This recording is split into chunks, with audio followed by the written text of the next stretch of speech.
భారతదేశంలో అనేక ప్రాంతీయ పార్టీలు ఉన్నాయి, కానీ కేవలం ఒక తెలుగుదేశం పార్టీకే కార్యకర్తలు ఉన్నారు.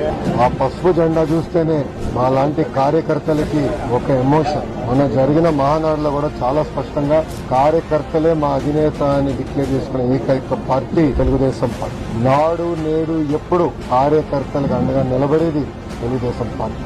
2014లో ఆనాటి మహానాడులో కార్యకర్తలకు ప్రత్యేకంగా సంక్షేమ నిధి ఏర్పాటు చేద్దామని ప్రతిపాదించినప్పుడు చంద్రబాబు నాయుడు గారు ఆనాడు ఒక నిధే కాదు విభాగం ఏర్పాటు చేయండి, కార్యకర్తల్ని మీరు ఆదుకోవాల్సిన బాధ్యత మీరు తీసుకోండి అని నాకు చెప్పడం జరిగింది. ఇప్పటికీ కార్యకర్తల సంక్షేమం కోసం 135 కోట్ల రూపాయలు ఒక తెలుగుదేశం పార్టీ ఖర్చు. గతంలో ఫ్యాక్షన్ దాడిలో ఆనాటి పాలకులు మా కార్యకర్తలను చంపేస్తే వాళ్ళ పిల్లలు మళ్ళీ ఫ్యాక్షన్ లోకి వెళ్లకూడదని హైదరాబాద్ లో ఒక మోడల్ స్కూల్ ఏర్పాటు చేసి ఆ పిల్లలకి కార్పొరేట్ స్థాయి పాఠాలు చెప్పించి ప్రయోజకులుగా కూడా మార్చడం జరిగింది.